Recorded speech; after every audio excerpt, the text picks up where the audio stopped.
fining Patrick Beverley $30,000 for what they called egregious profanity during his victory lap after beating the Clippers. You know he thinks it was worth it. The NHL fining Ryan Hartman $4,250 for flipping off Evander Kane. Hartman said it was worth it, and fans paid the fine on Venmo to cover it. So you know they think it was worth it too. All that money is going to Children's Hospital, Minnesota, so something very good came from that. How come the Bulls didn't celebrate sixth place? That's better than seventh. Atlanta Hawks rolling. Charlotte Hornets frustration boiling over in this game with Miles Bridges tossing his mouthpiece after he was ejected. Hit a 16-year-old fan. He has since apologized and is making good out of that. And then the Pelicans rolling the Spurs, start of something special, C.J. McCollum said about that win for New Orleans. It's the play-in to get to the play-in, to try to move on and play in the playoffs. Frank Isola around the horn to you. Who impressed you most? And do either have a shot at their next game? Well, and give C.J. McCollum a lot of credit. He's been a big lift for that Pelicans team. But for me, it's the Atlanta Hawks. If you go back to what they did last year, beating Philadelphia, and who knows, if Trae Young didn't get hurt, maybe they would have beaten Milwaukee. They know how to win big games on the road. Do I think they'll win on Friday night? I do. Do I think they can maybe take 2 games off of Miami? I believe they can. But none of the teams that I've seen that played last night are going very far. Well, you did say Atlanta over Cleveland now in the play-in game. Israel Gutierrez, I turn to you. Yeah, I have a little bit more faith in the Pelicans now than I did before. I think C.J. McCollum, obviously a bit of a wild card there, can give you 35 on any given game, so he could probably win you a playoff game or 2.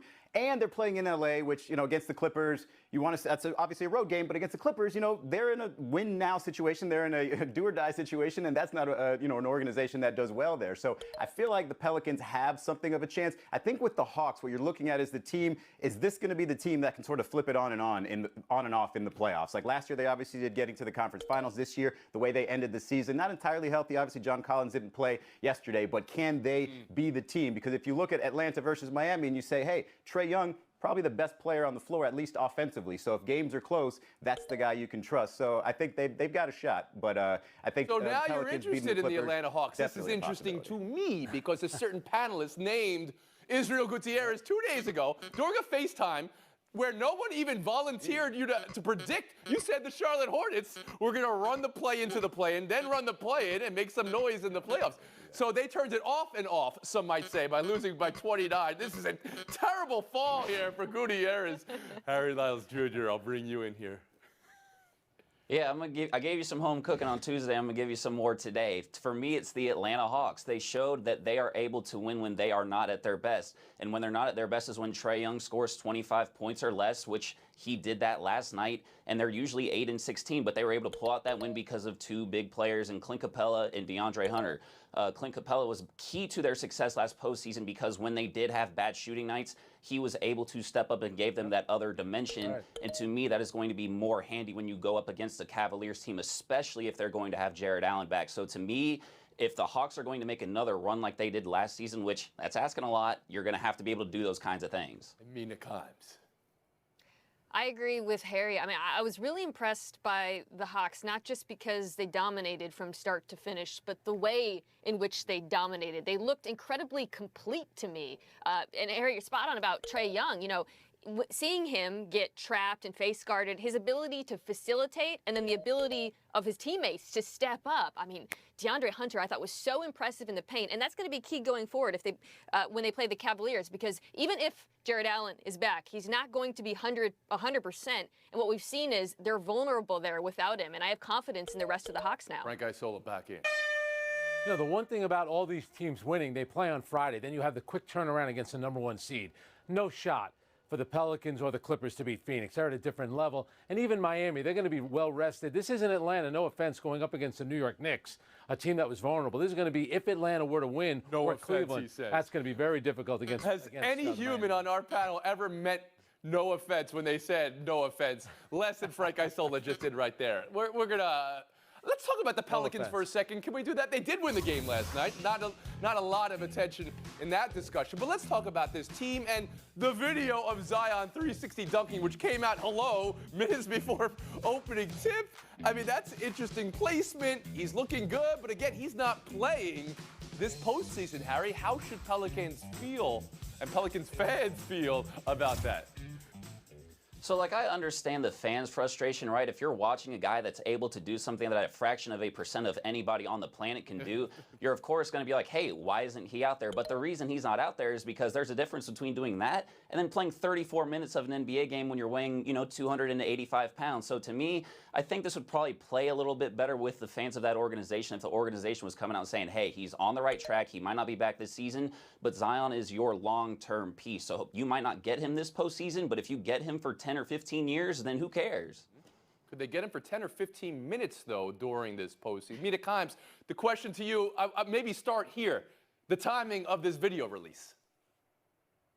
I mean, I can't remember a postseason in which we spent more time analyzing injured stars, like videos of them, looking at injury timelines and trying to predict when they'll be back. I think it's telling that it seems more likely at this point that Ben Simmons, who has also not played basketball in forever, is rumored to be coming back versus Boston, more so than anything we've heard about Zion. In fact, David Griffin told Cassidy Hubbard, a successful ramp up for him would be training camp. And if I'm a Pelicans fan, I'm happy nonetheless, because there was a point where he was MIA somewhere in Portland. Now he's with the team, he's playing, he looks like himself, and I think, to Harry's point, they should be focused on the long term. Frank, you think the team wants this video out there to show fans, you see, he is progressing? You think they would have said, well, maybe not right before we play our biggest game of the season?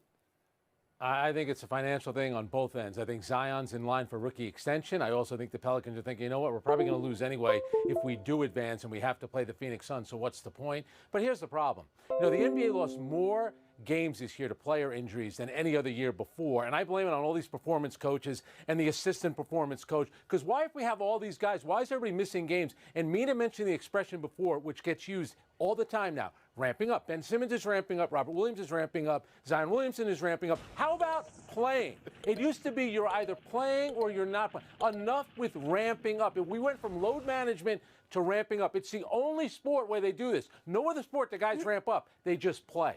It's incredible. No need for a ramp up there. Frank just came out with fire. So back to this particular topic, though, Frank Isola. The idea that, he can 360. He'd be better served to give them 10 minutes during a playoff run now. Thank you. How about ramping up by playing 10 and 15 minutes a game? Do you know that he has played 82 games now in 3 seasons? Greg Oden, that's a scary name, played 80. I'm sorry, he played 82. Zion's only played 85. We're entering that territory. But he did play. Well, let's not get lost here. When he did play, he was averaging 27 and 10. Israel Gutierrez, I'll bring you in here on just video coming out. Okay, here's where I've landed on this. It's a feel-good moment, regardless. And you said before the game, right? Well, if they'd lost the game, then you say, oh, at least we have Zion looking good and ramping up toward training camp, and next season we can see what that actually looks like. If they win and then potentially go on to win the next game and make the playoffs, at least there's conversation about him potentially coming back, and the team could tell you, no, we want to play it safe. This is better than what we thought we would do without him. Let's make sure that next year is right. And so I think that's basically what we're looking at here. If the team is telling you, hey, it's going to be until training camp, it's not going to be a while, at least there are signs of progress. And when you've got CJ McCollum on the court doing what he's doing with these guys, then I think it's sort of, you combine them and say, hey, next year is going to be a really fun year for us. Trust us. I know you want to mock the games he's played, Frank Isola, but 27 and 7 last year on 61% field goal percentage in the NBA proves that he's worth waiting for, don't you think? They said that he was going to be available on opening night. That was in October. It's now April, and he's still not playing. So you tell me. One more story here. Back to the ramp up. Greg Popovich shooting down retirement questions after the loss last night. Take a listen. You think he'll come back and do this again? Devin? You. Oh, that's the question's inappropriate. Inappropriate, Israel. Is that Pop just being Pop, or do you think he's thinking about retiring or thinking about coming back? You know Pop better than anybody here is. Well, and I don't feel like I know him that well. And so what I do think is that this is him basically calling it inappropriate because the timing of it is inappropriate. It's about the players. It's about their season being over. And let's be honest, like Greg Popovich has talked about not loving the direction the NBA is going. He doesn't have a superstar on his team that's going to be able to carry him to contention. So really this just comes down to, does he love coaching enough that he just wants to stay with this organization as long as possible? Maybe have another couple of moments, maybe a playoff run or two, but really it just comes down to his love for the game and for coaching. If you were to ask me a guessing person, I would say, a betting person, which I'm not, I would say he's going to retire. And he's the type of coach who does not want the swan song, does not want every single game to be about him. So if he retires, it's going to be after not talking about it and just doing it in the offseason. Frank Isola, how did you hear Pop last night? Hey, listen, asking for his password for his email account, that would be inappropriate. Asking him last night after the game if this is it for him is hardly inappropriate. Of course, the question is inbounds.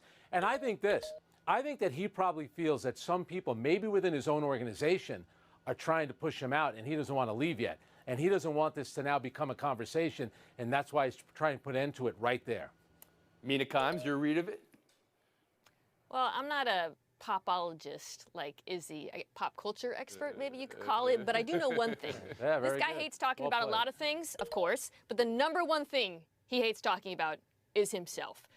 It was inevitable that he would give a non-answer to this question because he does, regardless of whether he stays or leaves, he doesn't want that to be the news after his team is bounced. I'll push back a little bit on Izzy, though. I've seen interviews with him where he seems energized by coaching this young team. And to me, yes, he might retire, but I also think he's loved this season. I wouldn't be surprised if he comes back. Harry Lyles Jr.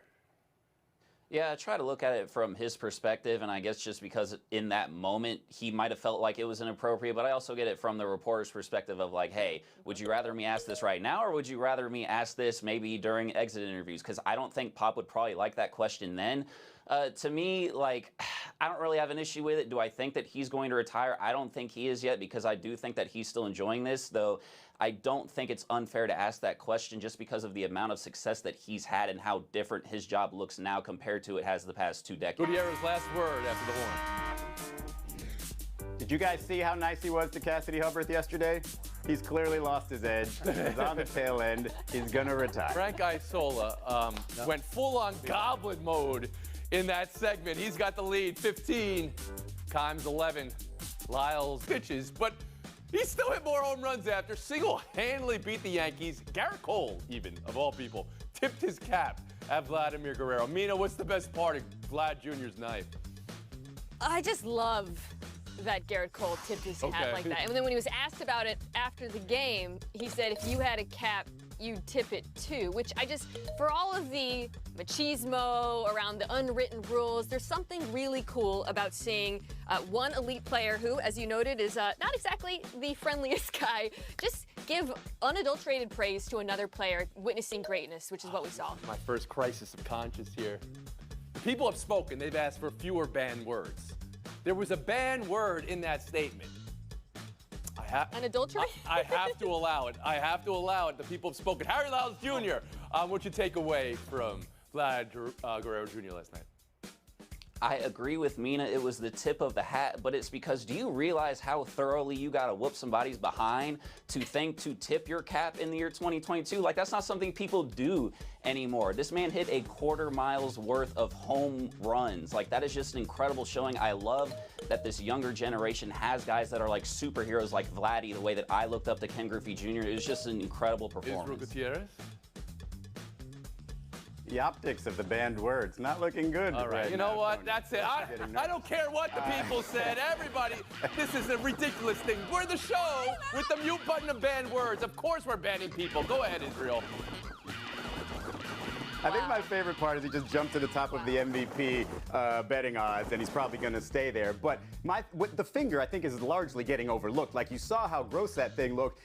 I would imagine that they tried to numb it, or do you think he played through that pain gripping that bat? I think that by far is the number one, because not only did it probably hurt a ton, but it was probably his motivation to hit those home runs because he was so mad about it. Frank Isola. I love that his dad did not use batting gloves when he hit. Vlad uses them, but just like his dad, he hits to all parts of the field. How about 14 total bases, most by a Blue Jay since Carlos Delgado had 16 19 years ago?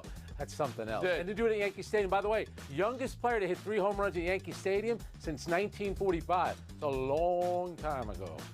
You said his dad didn't wear batting gloves. Something else his dad didn't do. Hit 3 home runs in a game in his entire Hall of Fame career, and he's done it now twice in his early 20s. We'll move on. The baseball culture war yesterday. That analytics screwed Clayton Kershaw out of history. Can we talk about that? People want to say this is why baseball is declining, that he was lifted after 80 pitches and 7 innings of perfect baseball, never given the chance at the ultimate career capper, what would have been the 24th perfect game all time. But hearing Kershaw say it was the right call to lift him after the game, here's the full quote, that he hadn't even pitched 6 innings so far this spring, never mind 7, and to blame it on the lockout. Harry Lyles, first your gut reaction over pulling him, and then whether Kershaw, what he said, illuminated it for you. Yeah, my first reaction was, what are they doing? Because we weren't talking about a no-hitter. We're talking about a perfect game. Like, there's only been a handful of those two ever happen in the history of baseball. And we've been playing baseball for 250 years now almost. So, to me, that was my initial reaction. But after seeing the comments and then being reminded of his injury history, I don't know if y'all have ever had shoulder issues. They are not fun. If I was him and I'm like, hey, like, this is good enough for me, I understand why he didn't do it. 250 years for baseball history? I think closer to 150. Israel Gutierrez. Hey, I'm not good at math. Clayton took the emotion out of it, basically, and said, yes, they did the right thing for me, for the organization, for winning long-term, etc. But it's Clayton Kershaw. Like, this is a unique situation. It's one of the greatest pitchers of all time. It's a situation where this team has gotten over his injuries in the past. They've won a World Series. Okay. At least something. Like, if you were to really ask him, honestly, I bet you he wanted to be that, 24th perfect game, because you just pile on to the career, attributes for a guy who's taken a beating in the postseason. So I don't care how early it is in the season. Truth serum, he wanted that perfect. Frank Isola? I get it. First start, it's 36 degrees in Minneapolis. But here's the thing. You have a chance to join an exclusive club, but guess what? Blame it on the performance coaches, because they try to baby all these pitchers, and everybody pitches less, and there are more injuries now. So how would they know if he threw 20 more pitches, he would have gotten injured? I'm not buying it. And Mina Kimes. I'm sorry, Frank Isola is just at war with trainers today and ramping up and keeping close track of injury history. And I disagree, because Kershaw's injury history matters a lot here. Look, if he says it's the right call, it is the right call. He is 34 years old. He is in it for the long term. This is a World Series contending team. No reason to risk an injury now, and he's already a Hall of Famer. Come on. Remember the Yoan Santana no-hitter Frank Isola, where the Mets didn't go out for 30 plus? A lot of people think he wasn't the same, or his career was basically effectively ended after pushing so much there. Although I don't know if that's totally an A to B. I thought Beltran got a hit in that game. That's 4,250 for flipping off Evander Kane. Hartman said it was well worth it.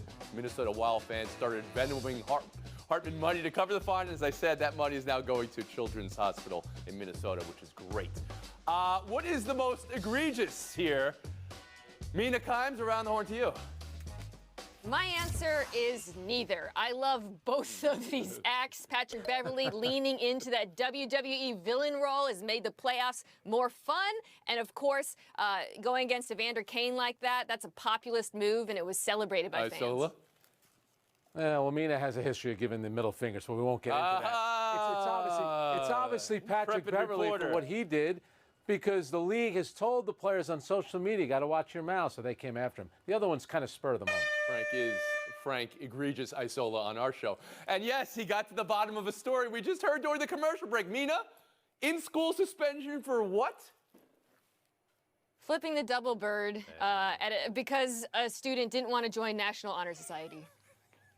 This is why you didn't make it in life. Defending the honor of the National Honor Society. I would have given you. Somebody's got to do it. I would have given you more points. Here we go. We'll move on. Charity flag football. Aaron Rodgers is playing in this game, and he was picked off by a JUCO player named Darius Maxwell. Maxwell gave Rodgers the ball back. It's a little taunt. Rodgers threw the ball back at Maxwell. If you're Maxwell, got a taunt, right, Frank? And if you're Rodgers, did he defend himself well?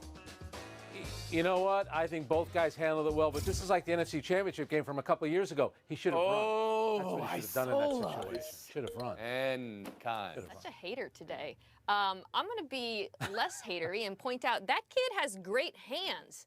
Aaron Rodgers has no one to throw to.